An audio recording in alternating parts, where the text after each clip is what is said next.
अरसलान साहब, 78 बरस हो गए हमें इस चीज़ से लड़ते हुए, अभी तक कोई सद्देबाब नहीं हो सका। कब तक आखिर हम यूं ही सैलाब से मुतासिर रहेंगे, तबाहियां होती रहेंगी, घरों के घर उजड़ते रहेंगे, बस्तियों की बस्तियां उजड़ती रहेंगी? क्या वो इकदामात हैं जो कि होने चाहिए थे, जहां पर हमारी नेग्लिजेंस है, हुकूमत की नेग्लिजेंस है या आवाम की? कंट्रीब्यूशन तो सबका है, कहाँ पर कमियाँ रह गई हैं जो हम नहीं कर पा रहे हैं? थोड़ी सी हमारी रहनुमाई कीजिएगा।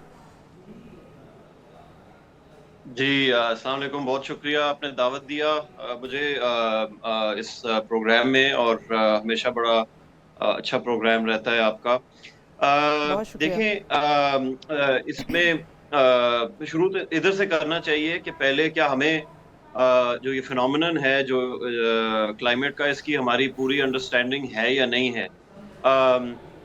हम ये पाकिस्तान जो है, नॉर्थ में हमारे जो इलाका है, ये इसको ये हिमालयन रीजन है। और इसको जो है वो स्टेट्स और इंटरनेशनल क्लाइमेट एक्सपर्ट्स और यूएन एजेंसीज जो हैं, इसको रेफर करते हैं एज द थर्ड पोल।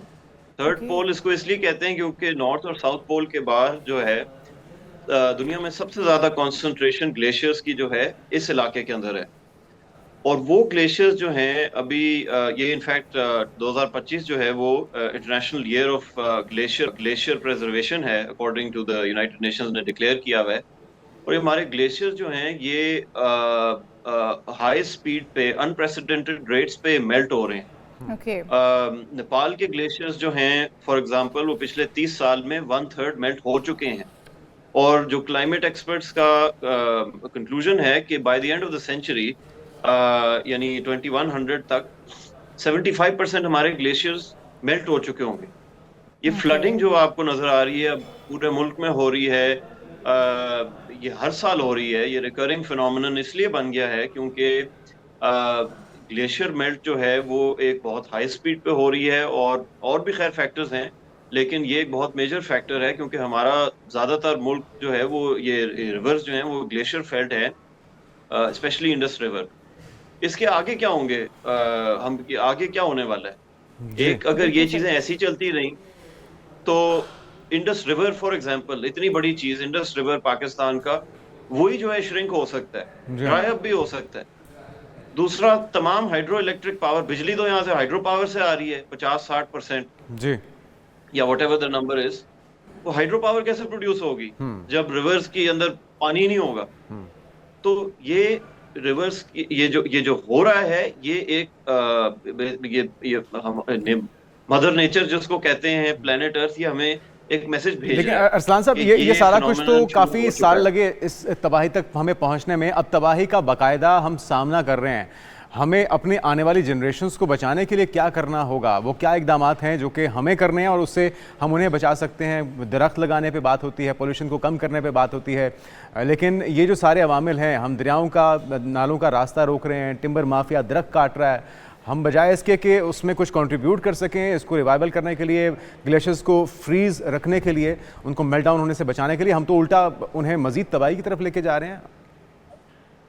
जी, बिल्कुल ऐसे ही है। तो इससे ऑब्वियस हो जाते हैं दो काम जो हैं। एक तो ये है, हमें लोगों को, अपने लोगों को बचाना है, और लेकिन अब ये वाज़ेह है, लोगों को बचाने के लिए हमें मुल्क के माहौल को बचाने की जरूरत है। हम्म। तो उसके क्या क्या चीजें करने की जरूरत है? एक तो ये है कि पहले तो अर्ली वार्निंग सिस्टम्स जो हैं वो कई जगहों पे जो है वो इन प्लेस है ही नहीं अभी तक। काफी उस पर खर्चे भी हो चुके हैं, बहुत सारे बड़े बड़े प्रोजेक्ट आके जा चुके हैं काफी सारे इदारों के, और लेकिन अभी तक जो है अर्ली वार्निंग सिस्टम्स की गैप है कि प्रॉपरली वो इन प्लेस हों जिन जगहों पे जरूरत है, और वो सिर्फ ये एनालिसिस की हद तक ना हो, लेकिन सही। लोगों तक इंफॉर्मेशन भी पहुंचे कि उनको खुद कार्य करने की जरूरत है। हम्म। डिफॉरेस्टेशन भी एक कंट्रीब्यूटर है इन सम एरियाज, डेफिनेटली। नॉर्थ के अंदर जो है, गिलगित बल्तिस्तान में, केपीके के अंदर, पहले तो चंद साल पहले तक ट्री सुनामीज चल रही थी और शजरकारी हो रही थी। अब जो है कुछ अरसे से वो चीजें कई एस्पेक्ट्स में रिवर्स गियर में लगी हुई हैं। नेचुरली ये जो है इफेक्ट करता है, और फॉरेस्टेशन भी होने की जरूरत है, फॉरेस्ट कवर इंक्रीज होने की जरूरत है। अर्बन एरियाज में जो फ्लडिंग है वो एक और फिनोमिनन है, वहां पे उसके और सूरत हाल है। अच्छा अरसलान डिजास्टर साहब, मैनेजमेंट एक तो अथॉरिटीज है है हमारे पास, ग्लोबल लेकिन warming. Action on the ground नहीं है। अरसलान साहब, एक है ग्लोबल वार्मिंग और एक है ग्लोबल अलार्मिंग। अब ये जो वार्निंग वाली सिचुएशन बन गई है, आप कह रहे हैं कि आने वाले दिन कितने खतरनाक हो सकते हैं, क्या क्या खतरात हमें दरपेश हो सकते हैं। अगर हम कुछ साल बाद की सूरत हाल का अभी से तखमीना लगाएं तो क्या कुछ नुकसानात हैं जो कि हो सकते हैं, और उनसे निपटने के लिए क्या कोई हिकमत अमली हमारे पास है कि हम उनसे बच सके, नबर्द आजमा सके उनसे? मतलब है, देखें, ये जो मैंने आपको जिक्र किया कि रिवर्स का ड्राइंग अप, लार्ज स्केल ये फ्लडिंग, इसका क्या इसका हम कैसे हैंडल करेंगे। पिछली दफा 2022 में जो फ्लड आया उसका एस्टिमेट है कि पाकिस्तान को $40 बिलियन का नुकसान हो गया। तो अगर इस तरह की चीजें होती रहेंगी तो आधा मुल्क तो जाहिर है फंसा ही, पॉवर्टी साइकिल में ही फंसा रहेगा। जब हर साल अगर फ्लड ने आना है तो पंजाब भी अफेक्टेड है, केपी भी अफेक्टेड है, कराची में सारा कारोबार रुक गया है, आपकी सारी चीजें तो बंद थी अभी पिछले 3 दिन। कराची के अंदर कितना ज्यादा इफेक्ट है, अभी भी वहाँ एक मुसीबत की सूरत हाल ही चल रही है।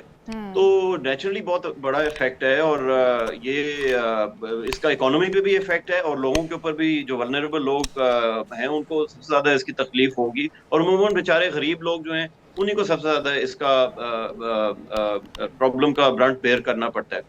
लेकिन इकदाम क्या करने की जरूरत है। आप देखें कराची का भी सूरत हाल जो है, वहां पे जो ये फ्लडिंग है, अब कराची के अंदर तो एक क्लियर अथॉरिटी नहीं है जो गवर्न करती हो इस किस्म के डिजास्टर रिस्पॉन्स को।